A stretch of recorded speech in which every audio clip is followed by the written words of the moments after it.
ఉప్పల్ శాసనసభ నియోజకవర్గంలో ఎస్టీపీ ప్లాంట్స్ను ప్రారంభించడంతో పాటు మేడ్చల్ నియోజకవర్గంలో కూడా ఉత్తర తెలంగాణకు ముఖద్వారం ఎన్నో సంవత్సరాల నుంచి ప్రాంతాన్ని ట్రాఫిక్ సమస్యతో ఉక్కిరి బిక్కిరైతుంటే కరీంనగర్ ఇతర ప్రాంతాల నుంచి రావడానికి ఎంత సమయం పడుతుందో ఈ ప్రాంతం నుంచి కండ్లకోయ ప్రాంతం నుంచి సికింద్రాబాద్ వరకు కంటోన్మెంట్ వరకు పోవడానికి అంతకంటే ఎక్కువ సమయం పడుతుంటే రాష్ట్ర కేంద్ర ప్రభుత్వాల సఖ్యత లేకపోవడం వల్ల గత 10 సంవత్సరాల నుంచి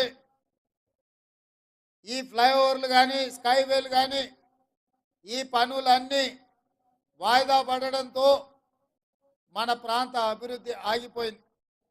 ఇవాళ వాటిని ప్రారంభించుకొని మీ దగ్గరకు వచ్చే వరకు దాదాపుగా 2.5-3 గంటల ఆలస్యమైన మీరందరూ ఇప్పటి వరకు ఉండి కాంగ్రెస్ పార్టీని నన్ను ఆశీర్వదించడానికి ఉన్నందుకు మీకందరికీ మనస్ఫూర్తిగా ధన్యవాదాలు, కృతజ్ఞతలు తెలియజేస్తున్న మిత్రులారా. ఇవాళ వేదిక మీద పెద్దలు తుమ్మల నాగేశ్వరరావు గారు, శ్రీధర్ బాబు గారు, పొన్నం ప్రభాకర్ గారు, మిత్రుడు రోహిత్ గారు, తోటకూర జంగయ్య యాదవ్ గారు, హరివర్ధన్ రెడ్డి గారు, మాజీ శాసనసభ్యులు సుధీర్ రెడ్డి గారు, మా మిత్రుడు సోదరుడు మైనంపల్లి హనుమంతరావు గారు, జిల్లా పరిషత్ చైర్మన్ శరత్ చంద్రారెడ్డి గారు, వేదిక మీద ఇంకా చాలా మంది నాయకులు, అదేవిధంగా ప్రతి నిమిషం ప్రతి కష్టము నష్టము అన్నిటికీ నాకు తోడుండి 2019 పార్లమెంట్ ఎన్నికల్లో మీ రక్తాన్ని చెమటగా మార్చి కాంగ్రెస్ పార్టీ జెండాను భుజాల మీద మోసి నన్ను పార్లమెంటు సభ్యుడిగా మీరు గెలిపించి ఢిల్లీకి పంపిస్తే గల్లీ నుంచి ఢిల్లీ వరకు ప్రశ్నించే గొంతుకనే ప్రజా సమస్యల మీద మాట్లాడి మీ అండతో కొట్లాడితే శ్రీమతి సోనియా గాంధీ గారు పిసిసి అధ్యక్షుడిగా నన్ను నియమించడం జరిగింది. మిత్రులారా, ఇవాళ నేను ఇక్కడ ఈ వేదిక మీద మేడ్చల్ శాసనసభ నియోజకవర్గంలో నిలబడి 4 కోట్ల తెలంగాణ ప్రజల్ని ఉద్దేశించి ఈరోజు మాట్లాడగలుగుతున్నా. 4 కోట్ల తెలంగాణ ప్రజలకు నాయకుడిగా, ముఖ్యమంత్రిగా ఇక్కడ నిలబడి తెలంగాణ అభివృద్ధి కోసం మాట్లాడుతున్నా అంటే ఇవాళ ఈ అభివృద్ధిలో మేడ్చల్ శాసనసభ నియోజకవర్గ కార్యకర్తల కృషి ఉన్నది, కష్టం ఉన్నది. మీరందరూ కష్టపడి భుజాల మీద మోస్తేనే ఇవాళ నేను ఇక్కడ నిలబడ్డా. మిత్రులారా, మీరు ఆలోచన చేయండి. ఆనాడు దేశంలోనే పెద్ద పార్లమెంటు నియోజకవర్గం మనకున్నది 14 రోజులే. ఈ పార్లమెంటు నియోజకవర్గం 14 రోజులు కాదు, 14 నెలలు తిరిగినా అయిపోదు. ఏ గల్లీ ఎక్కడుందో, ఏ ఇల్లు ఎట్లుందో, ఎవరిని కలవాలనో తెలియని పరిస్థితి.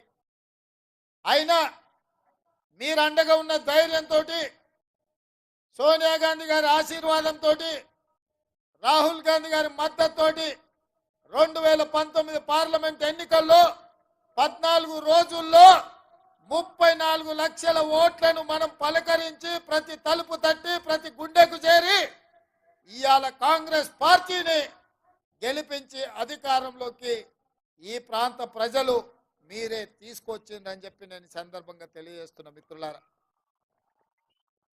ఇవాళ మిత్రులారా, పిసిసి అధ్యక్షుడిగా 4 కోట్ల ప్రజల్ని తెలంగాణ నలుమూలలో తిరిగి ప్రజలని కలిసి ప్రజా సమస్యల మీద కొట్లాడి ప్రజల దగ్గరికి వెళ్ళి అభయ హస్తం ద్వారా 6 గ్యారెంటీలను ప్రజలకు వివరించి తెలంగాణకు పట్టిన చీడ పీడ కేసీఆర్ కుటుంబాన్ని వదిలించాలని ప్రజలకు విజ్ఞప్తి చేస్తే ప్రజలందరూ ఇవాళ వాళ్ళను చీత్కరించి ఇవాళ కాంగ్రెస్ పార్టీకి పట్టం కట్టిండ్రు. ఇవాళ మీరు చూస్తున్నారు, వచ్చిన నుంచి మనమేమో అల్లా తప్పగా రాలే, అడుక్కొని రాలే, అయ్య పేరు చెప్పుకొని రాలే, లేకపోతే అడక్క తిని రాలే. నిటారుగా నిలబడి కొట్లాడి కాంగ్రెస్ పార్టీ కార్యకర్తలు జెండా మోస్తే మీరు అభిమానంతో గుండెల్లో పెట్టి చూసుకుంటే సోనియమ్మ మీద, మల్లికార్జున ఖర్గే గారి నాయకత్వం మీద నమ్మకంతో ఇవాళ కాంగ్రెస్ పార్టీని గెలిపించారు. 65 మంది శాసనసభ్యులు ఈరోజు ముఖ్యమంత్రిగా, సిఎల్పి నాయకుడిగా మనల్ని ఎన్నుకుంటే మనం ఇవాళ ఉన్నాం. ఇవాళ సంపూర్ణమైన మెజార్టీతో మనం అధికారంలోకి వచ్చినాం. కానీ వాడొకడు వీడొకడు మోపయ్యి అట్లెట్లుంటది, 6 నెలలనే పోతుంది, 3 నెలలనే కూలుతుంది అని అంటారు. నేను అడుగుతున్న మిత్రులారా, అంత మొనగాడెవడని రాష్ట్రంలో ఉండా మన ప్రభుత్వాన్ని పడగొట్టేటోడు? ఒకవేళ మన ప్రభుత్వాన్ని పడగొట్టాలని ఆలోచన చేస్తే ఈ పక్కనే కూతవేటు దూరంలో ఉన్నది ఫామ్ హౌస్. కాంగ్రెస్ పార్టీ కార్యకర్తలు అనుకుంటే ఫామ్ హౌస్ గోడలు కాదు, ఇటుక పిల్లలు కూడా మిగిలిన బిడ్డ గోతి తీసి పాతి పెడతారు మా కార్యకర్తలు అనుకుంటే. ఇవాళ మేము మంచోళ్ళం, మర్యాదస్తులం కాబట్టి ఇంకా మీరు బజార్లో తిరుగుతుండ్రు, శాసనసభకు వచ్చి ఇవాళ అసెంబ్లీలో మాట్లాడుతున్నారు. ఇవాళ ప్రజాస్వామ్యం మీద గౌరవం, విశ్వాసం ఉండి ప్రజలు ఎన్నుకున్న ప్రభుత్వంగా ప్రతిపక్షాలకు కూడా అవకాశం ఇవ్వాలి. ప్రజా సమస్యల మీద చర్చ జరగాలి, తద్వారా సమస్యలు పరిష్కరించాలని జరుగుతున్న శాసనసభ సమావేశాలలో ప్రతిపక్షాలకు కూడా అవకాశం ఇచ్చినాం. 10 ఏళ్లలో ఏనాడైనా ప్రతిపక్షాలకు అవకాశం ఇచ్చిన మాట కనిపించిందా? ఒక దళితుడు బట్టి విక్రమార్క గారు సిఎల్పి నాయకుడిగా ఉంటే 6 నెలలు కూడా ఉండనీయలే. 12 మంది ఎమ్మెల్యేలను చేర్చుకొని ఆ పదవి కూడా గుంజుకున్నారు.